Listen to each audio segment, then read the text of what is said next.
This episode is powered by Pod Decks. Pod Decks are unique interview questions and episode starting prompts in the palm of your hand.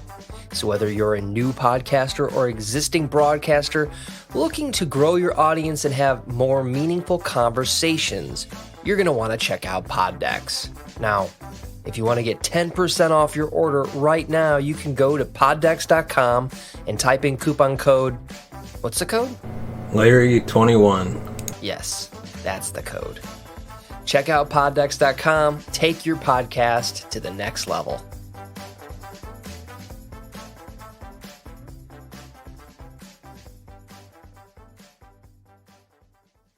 Welcome to the Cinema and Gold Show. I'm your host, Larry Leese. Today we're diving into the latest box office news, movie news, and streaming news from around the industry. Welcome to the Cinema and Gold Show. I'm your host, Larry Leese. Today we're taking a look at what to know before watching the Book of Boba Fett, as well as giving our top 10 superhero movies of 2021. But, of course, before we get into that, I'd like to thank our sponsor, Pondex, for sponsoring this episode. You can check them out today, pondex.com, and use the promo code Larry21 for 10% off your order. And now, on to our first topic, what to know before watching the Book of Boba Fett. As we begin to close the book on 2021, Disney Plus is opening up another book. And this comes from a library far, far away. The Book of Boba Fett. It's a new series that's a spin-off of the hit show The Mandalorian, which premieres tomorrow. Despite having little to do in the original trilogy besides standing around looking cool, alas, in The Empire Strikes Back, and seemingly dying like a chump in The Return of the Jedi, Boba Fett has long been one of the franchise's most popular characters.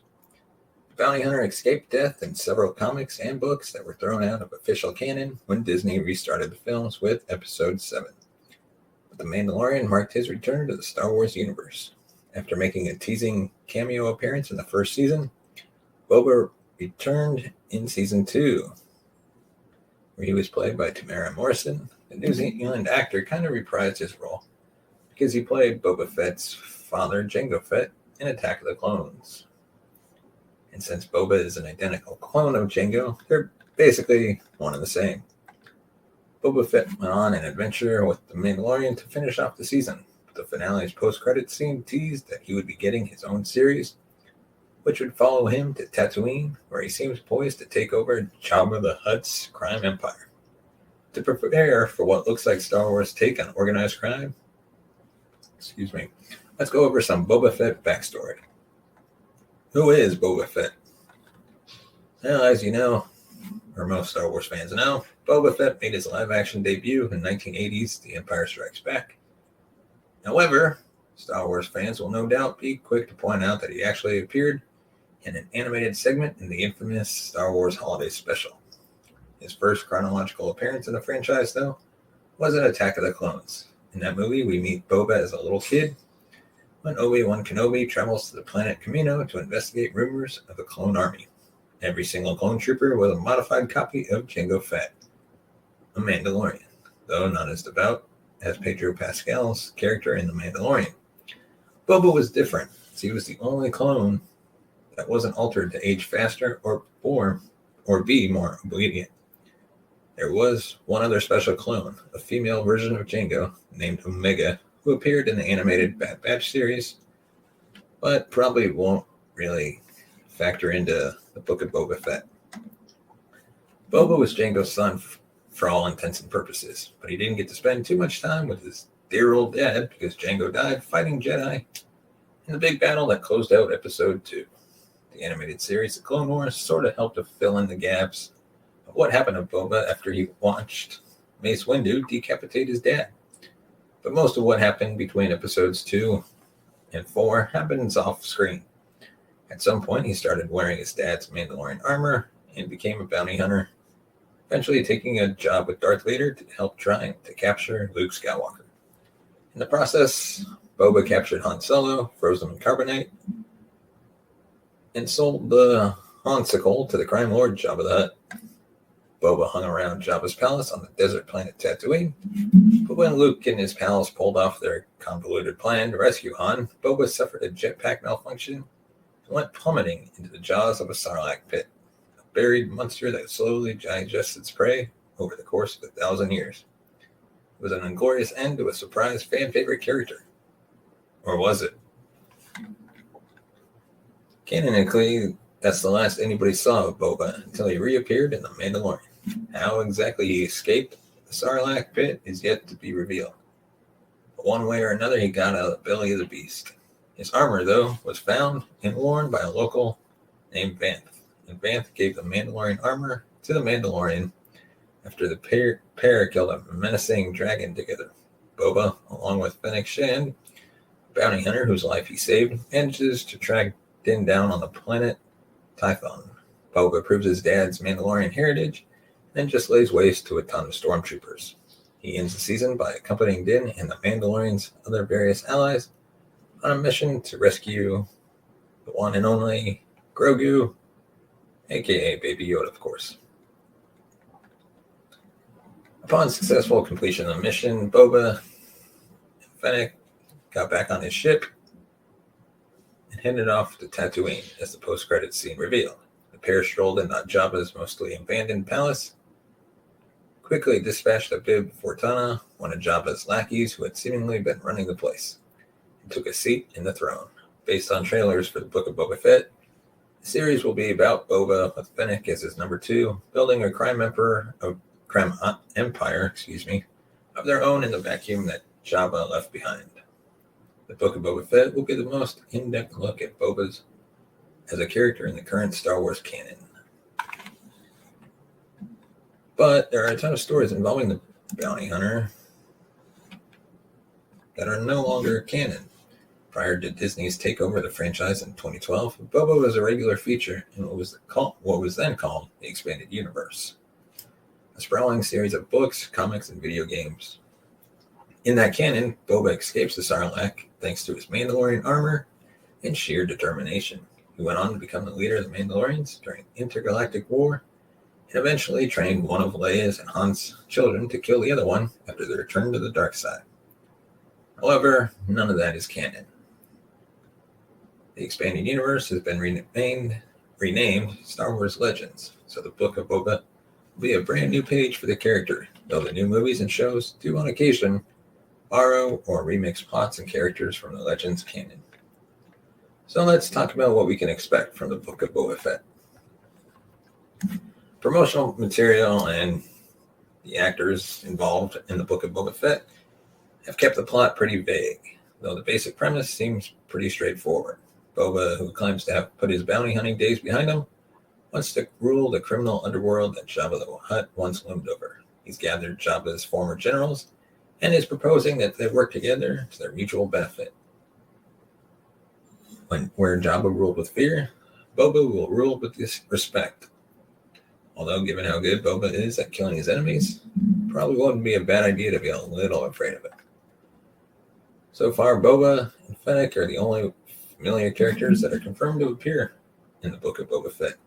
But given how the Mandalorian loves to bring back fan-favorite characters or pepper the screen with Easter eggs, it would not be a shock if an old face or two appear. Me? If I had to guess who shows up in some form, I'm going to go with a Watto. Other characters from The Mandalorian might pop up too, as the series is reportedly more closely linked to the flagship Star Wars series than other spin-offs. The Book of Boba Fett boasts a lot of the same creative team that Mandalorian did, as it's being executive produced by Jon Favreau, Dave Filoni, the mastermind behind the beloved Clone Wars animated series, produces as well, as do Lucasfilm president Kathleen Kennedy and Robert Rodriguez, who directed the Mandalorian episode where Boba made his violent return. Filming for the series began in November 2020, using the same groundbreaking screen projection techniques utilized in The Mandalorian. As we said, the first episode of the Book of Boba Fett premieres on Disney Plus tomorrow, with new episodes debuting every following Wednesday, with the finale on February 9th.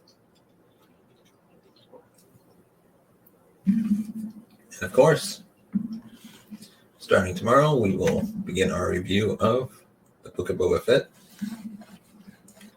And before we get on to our top 10 superhero movies, we'd also like, again, to thank our sponsor, Pondex, for sponsoring this episode. You can check them out today, pondex.com, and use the promo code Larry21 for 10% off your order. And if you want to support the show, you can buy us a coffee at buymeacoffee.com/cinemagold. Your support helps me grow the channel, upgrade our equipment, hire some hosts or writers. But we thank you for your support and helping the show grow. As always, please hit that subscribe button and give us a thumbs up if you like the video. And now on to the top 10 superhero movies of 2021. Superhero movies have defined an entire generation, such as mine. Jon Favreau introduced the world to Robert Downey Jr.'s version of Tony Stark in 2008 with Iron Man. Since then, the Marvel Cinematic Universe has been created, which involves characters and storylines intertwining throughout multiple films and franchises. At the same time, DC has responded by creating their own extended universe with films like Suicide Squad and Wonder Woman. The superhero genre has also branched out to animated movies, including the widely popular Spider-Man Into the Spider-Verse, which is currently holding a 97% rating on Rotten Tomatoes. Whether you're a DC or a Marvel fan, there's no doubt that superhero films are action-packed rides that can get mostly anyone into the theater. 2021 was a fantastic year for the genre and continued many storylines, including the Suicide Squad and the much-anticipated Spider-Man No Way Home. The genre is constantly broadening horizons and taking cinema to new levels. After some tough cuts, let's dive right in and take a look at the top 10 superhero films of 2021. Now, this is my list. It's not a list you will agree with. You might disagree. If you do agree, sweet. If you don't, let us know in the comments section below any of the movies we missed that should have been included. You have certain movies higher in your list than I do, let us know. But starting off at number 10, we have Venom, Let There Be Carnage. Andy Serkis directed this sequel to the 2018 film Venom. The film stars Tom Hardy, who reprises his role of Eddie Brock. While Brock is trying to adapt to his new life of hosting an alien entity named Venom, he finds himself facing off against Cletus Cassidy, who becomes the host of the menacing alien Carnage. Venom, Let There Be Carnage offers grotesque special effects, once again while further exploring the complicated relationship between Brock and Venom. The film has a solid blend of comedy, action, and it's a must-see for any Marvel fan. At number 9, we're jumping over to the DC Universe with their Justice Society World War II. Justice Society World War II is an animated film that follows a group of DC superheroes led by Wonder Woman who aid the Allies in World War II. The film is a fantastic superhero movie that offers us glimpses into world history. Audiences got a good look at the Flash, who used his time-traveling capabilities to help the Justice Society through their battle. Taking place in the 1940s was an original twist for a superhero movie, and the film delivers on all levels, including great animation, fantastic battle scenes, and convincing voice performances.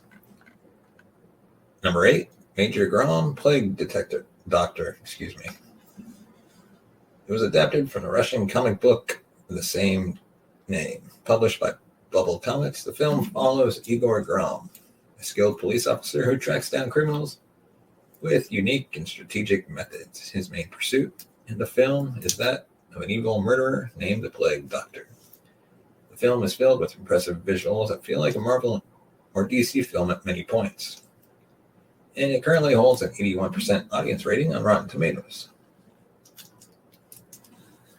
Number 7, Batman Soul of the Dragon.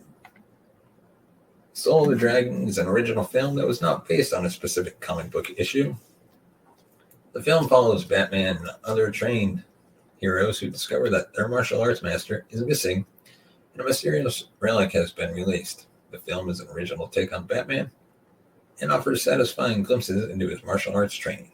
The animation is top-notch and the plot is mind-blowing while it takes you to new dimensions in the Batman universe. And number 6 is probably one of the biggest films of the year, Zack Snyder's Justice League.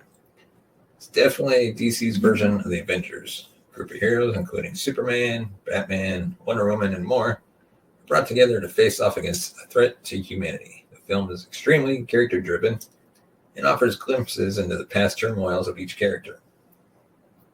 After the original Justice League was met with mixed reviews, fans begged all over social media for Zack Snyder's cut of the film, which gave us a darker and more thought-provoking version. While I admire Zack Snyder's cut of the film, and I do like his take, I don't know which one I'd really say is better. But on to number 5, Black Widow. Scarlett Johansson reprises her role as the assassin turned spy in the 2021 solo film Black Widow. This time, we're introduced to her surrogate family filled with A-list actors, including Rachel Weisz, David Harbour, and I'm going to butcher her name, Florence Pugh. Johnson and Florence carry the film with their charisma and fantastic physical capabilities. The story is action-packed from beginning to end and focuses on the family dynamics between the characters. And the film currently has a 79% rating on Rotten Tomatoes. Number 4 is The Suicide Squad. Filmmaker James Gunn directed The Suicide Squad that brought back familiar characters while introducing us to some new anti-heroes. The talented Idris Elba takes the role of Bloodsport. John Cena plays Peacemaker. Margot Robbie once again reprises her role of Harley Quinn. Suicide Squad is a great mix of comedy and action that features even more fights and violence compared to the original. And number 3, The Legend of the Ten Rings. It's a revolutionary film that finally opened the door for the first Asian American-led superhero film in MCU history. The film has a fantastic supporting cast. The choreography in this film is groundbreaking and creates several memorable action scenes. The mythology of the Ten Rings organization is fascinating and helps create a more memorable story. The success of the film has already paved the way for an upcoming sequel. And number 2, Batman The Long Halloween, Parts 1 and 2. I actually really enjoyed this animated film compared to the rest of DC's animated movies. This animated direct-to-video 2-part film follows Batman teaming up with the Gotham City Police Department to solve a series of mysterious deaths during the holidays. The Long Halloween is an in-depth look into Gotham crime and politics that showcases several classic villains, including Joker, Penguin, and Carmine Falcone. The brilliant visual design of the film masterfully adapts the comic book material and gives us one of the best Batman movies to date. And number 1, with no doubt about it, Spider-Man No Way Home. Spider-Man No Way Home was possibly the most anticipated movie of the year. After Peter Parker requests that Doctor Strange erase the world's memory of his identity, he's launched into an epic adventure through multiverses that brings back memorable villains from past Spider-Man films. The film is a non-stop adventure that is filled with nostalgia and characters who were beloved by Spider-Man films. No Way Home definitely sets the bar for superhero movies, producing an original film that takes storytelling to a whole new level. And now, a little segment featuring the pod decks where we go into their deck called Funny Films and answer a question. Today's question is, give me 1 second to pull it up. No, I don't.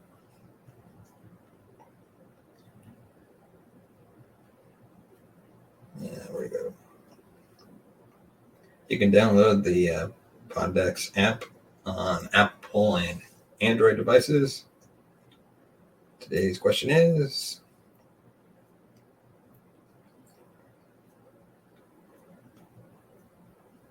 what's your favorite holiday comedy? Funny that I should ask that this time since we just passed, or just had Christmas. I'm going to say,